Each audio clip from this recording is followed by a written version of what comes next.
Shalom saudara. Minggu lalu kita sangat diberkati oleh hamba Tuhan Pendeta Adolf Sohilait.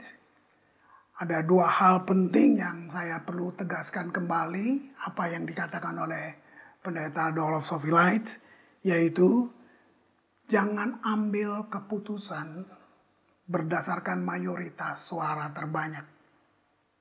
Nah, itu sangat betul sekali. Nah, poin berikutnya, beliau katakan bahwa jangan memperkatakan, jangan ada perkataan yang keluar dari mulutmu, karena apa yang keluar dari mulut itu sudah melalui hati, yaitu perkataan yang buruk. Nah, tanpa sadar, kamu sedang bernubuat untuk dirimu.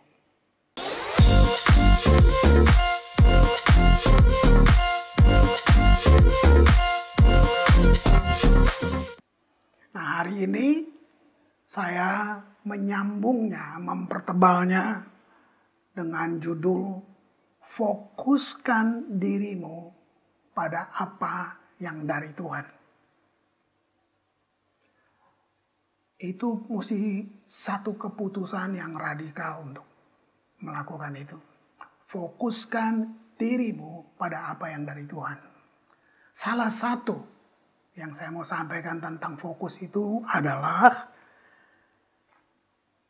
kita selalu mendengar atau mengikuti apa yang disebut dengan pengurapan. Apa sih pengurapan? Mari saya bacakan ayatnya, 1 Yohanes 2 ayat yang ke-27. Sebab di dalam dirimu kamu tetap ada pengurapan. Sebab di dalam diri kamu tetap ada pengurapan yang telah kamu terima daripadanya. Karena itu tidak perlu kamu diajar oleh orang lain, tetapi sebagaimana pengurapan yang mengajar kamu tentang segala sesuatu, dan pengajarannya itu benar.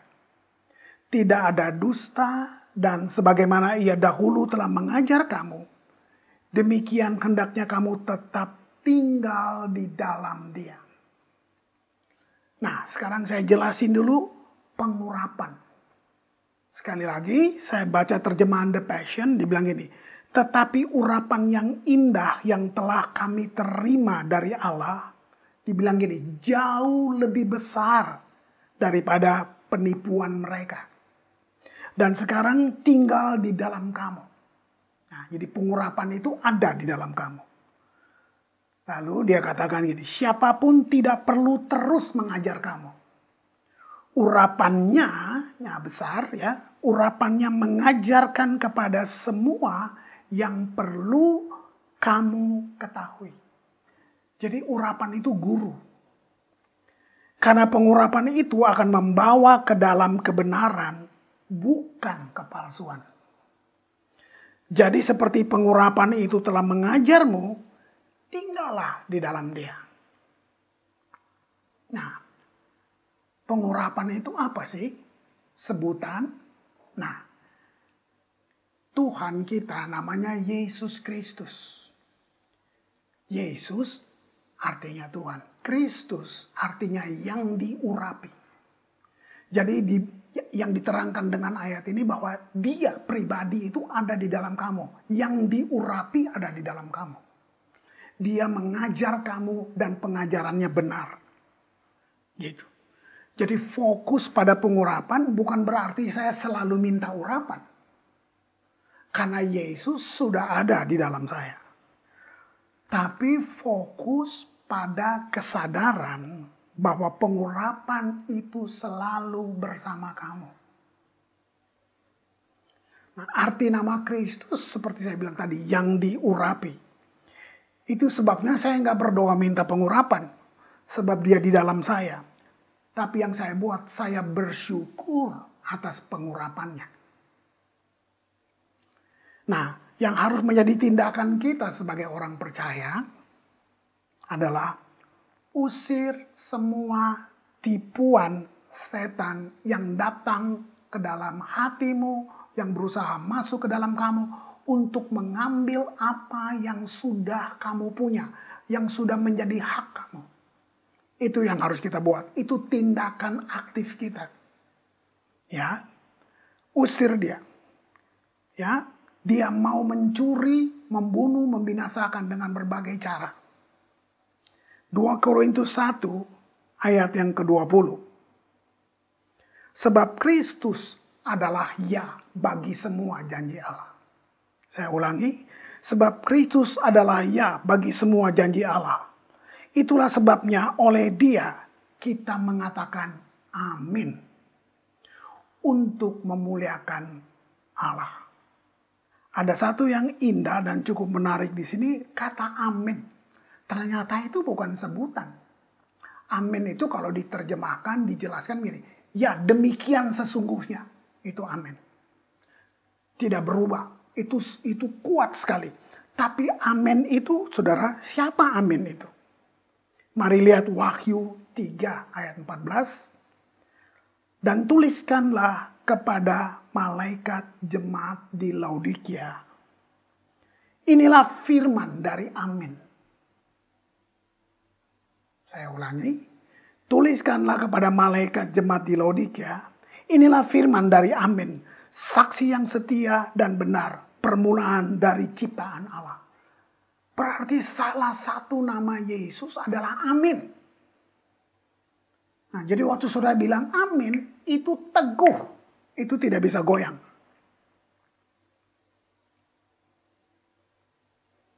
Kolose 1 ayat 26 dan 27. Yaitu rahasia yang tersembunyi dari abad ke abad. Dari turunan ke turunan. Tetapi yang sekarang dinyatakan kepada orang-orang kudusnya. Ayat ini sedang bilang begini. Satu rahasia yang tersembunyi dari abad ke abad. Jadi dia tersembunyi dari nabi-nabi di perjanjian lama. Dari Musa, dari Elia, dari Daud, dari semua yang saudara bisa sebut. Dia tersembunyi dan sekarang dinyatakan kepada kita di akhir zaman oleh orang kudusnya. Ayat 27 bilang gini. Kepada mereka itu kita gereja di sekarang ini. Allah mau memberitahukan betapa kaya dan mulianya rahasia di antara bangsa-bangsa lain. Betapa kaya dan mulianya rahasia itu di antara bangsa-bangsa lain. Yaitu, ini rahasianya, Kristus ada di tengah-tengah kamu. Kristus yang adalah pengharapan akan kemuliaan. Sekali lagi, Kristus itu siapa? Yang diurapi. Makanya judulnya tadi, fokus dirimu pada apa yang dari Tuhan. Yaitu Tuhan mengurapi kamu untuk memimpin kamu, mengajar kamu, sehingga kamu tahu pilihan-pilihan apa yang kamu harus ambil, langkah mana yang kamu harus pilih, keputusan-keputusan apa yang kamu harus buat berdasarkan urapan yang ada di dalam kamu. Wah, saya ambil lagi terjemahan The Passion. Di dalam dirimu tinggal Kristus yang membanjirimu dengan pengharapan. Saya suka kata membanjirimu dengan pengharapan akan kemuliaan. Itu terjemahan The Passion. Rahasia tentang Kristus ini ditanamkan di dalam kita. Kalimatnya bagus banget. Menjadi peti harta karun pengharapan yang penuh dengan kekayaan, kemuliaan untuk umatnya. Wow. Yesus artinya ya penuh dengan kemuliaan. Coba lihat itu. Jadi Allah ingin setiap orang mengetahuinya. Nah, sebab itu identitas kita bukan pencapaian. Bukan. Begitu juga dengan doa. Doa kita berkuasa bukan karena kita. Bukan karena ritual. Tetapi karena nama Yesus yang tinggal di dalam kita. Ketika kita menyebut dalam nama Yesus, artinya ada satu kebenaran bahwa pengantara kita cuma satu-satunya, yaitu Kristus. Saudara, saudara perlu jadikan semua ini pegangan untuk saudara menjalani hidup dari awal tahun ini. Ibrani 1 ayat 1 dan 2. Setelah pada zaman dahulu Allah berulang kali dalam berbagai cara. Itu dari perjanjian lama ya. Kepada nenek moyang kita dengan pengantara nabi-nabi. Jadi dulu orang butuh suara kenabian. Sekarang juga kita butuh. Tapi lebih, porsinya lebih dari zaman dulu. Karena Kristusnya yang diurapinya ada di dalam kita.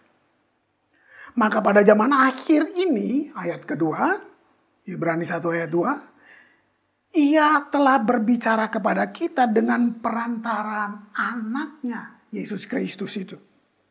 Yang telah Ia tetapkan sebagai yang berhak menerima segala yang ada. Terus dibilang ini, oleh Dia Allah telah menjadikan alam semesta. Nah, Dianya itu ada di dalam kamu dan saya. Waktu ini kita praktekkan, saudara. Tadi saya sudah bilang, kamu harus lawan semua tipuan-tipuan iblis dalam bentuk suara, dalam bentuk bisikan, dalam bentuk pikiran. Karena area perangnya itu di pikiran. Gitu. Hal-hal yang sifatnya bahkan fakta, ada bukti. Nah, tapi kalau itu bertentangan dengan firman, kamu harus join dengan firman, bukan fakta.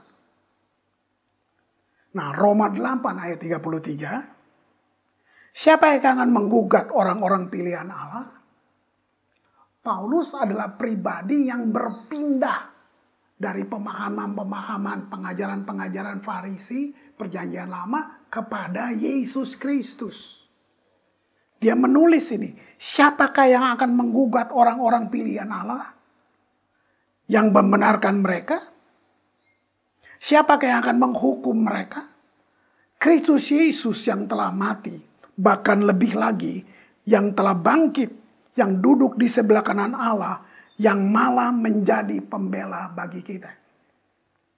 Ayat ini sedang menerangkan, Yesus yang diurapi, yang ada di dalam kamu, Yesus itu sedang duduk, posisi dia duduk di sebelah kanan. Arti sebelah kanan ini bicara tentang posisi pemerintahan atau disebut otoritas. Dia di sebelah kanan Bapaknya. Sebagai apa? Sebagai pembela. Dengan kata lain, dia jadi pengacara buat kamu. Apa yang dia buat? Dia sedang buat gini, setiap kali kamu berdoa, setiap kali kamu berbicara dengan Bapa, Yesus ada di sebelah kanan Bapaknya menjadi pengacara. Membenarkan semua isi doamu. Kamu bisa aja perkataanmu, pengalimatannya bisa salah. Tapi Yesus menjadi pengacara yang membela kamu di depan Bapa. Ini maksud dari ayat ini. Wow.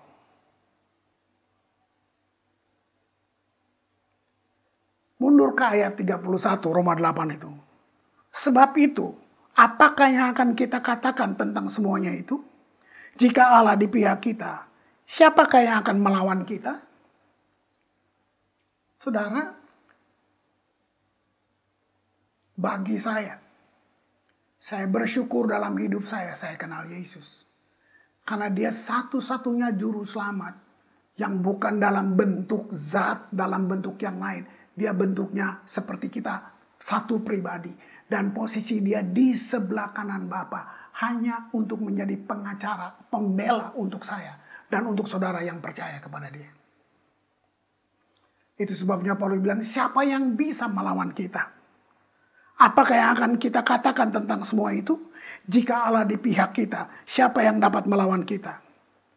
Nah, kebanyakan orang Kristen memahami ayat ini berkaitan hanya dengan yang namanya kuasa. Nggak salah, tapi tidak berhenti di situ maksud saya. Bahwa jika Tuhan yang Maha Kuasa di pihak saya, maka saya punya kuasa. Oke, masih nggak salah ya untuk mengalahkan atau melawan si jahat. Tidak cukup di situ.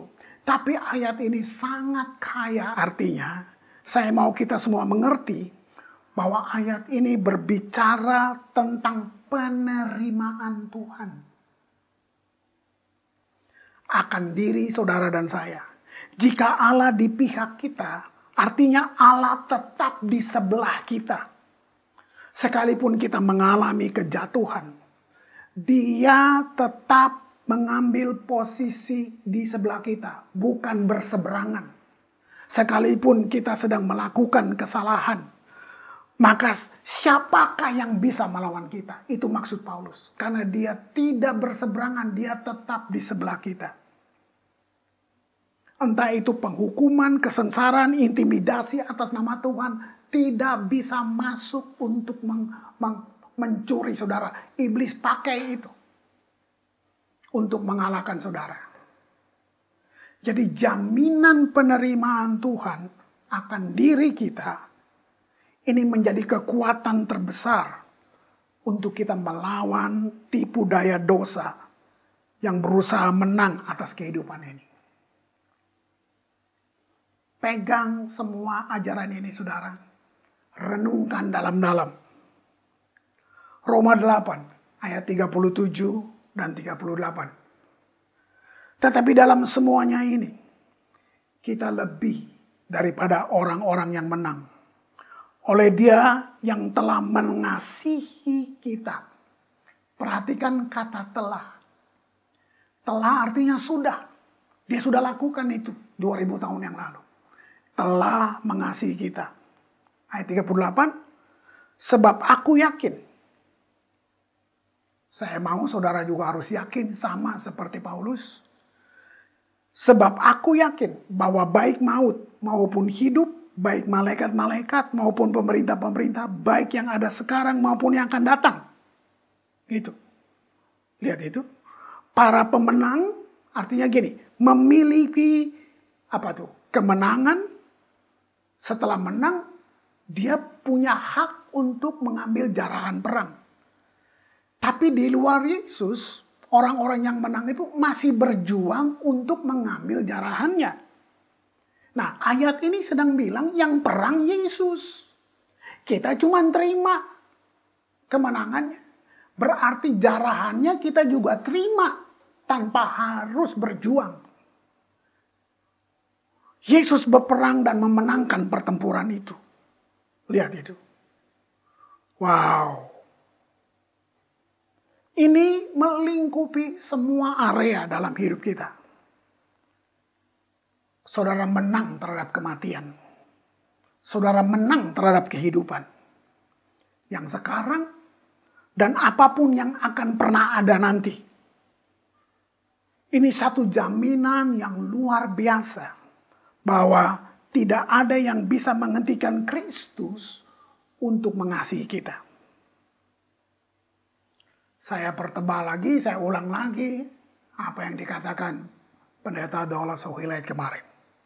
Jangan ambil keputusan berdasarkan mayoritas suara terbanyak. Jangan memperkatakan hal yang buruk dalam hidupmu. Contoh, benar fakta kamu sedang sakit. Nah, bagaimana kamu memilih memperkatakannya? Saya cuma kasih contoh. Saya cuma bisa bilang gini, oh saya baik, saya sedang berperang dengan penyakit yang masuk ke dalam saya. Jadi saya tidak berbohong. Saya tidak berbohong, saya tidak menyangkal fakta bahwa ada penyakit yang masuk. Tapi saya nggak mau dari depan langsung, oh saya sedang sakit ini. Saya harus rubah pengalimatannya, perkataan saya bahwa saya baik, tapi saya sedang berperang dengan penyakit yang masuk ke dalam saya. Karena tadi yang dibilang Yesus sudah perang untuk kita. Penyakit kita lah yang ditanggungnya. Itu maksudnya. Jadi bulan ini sampai ke depan, fokuskan dirimu pada apa yang dari Tuhan.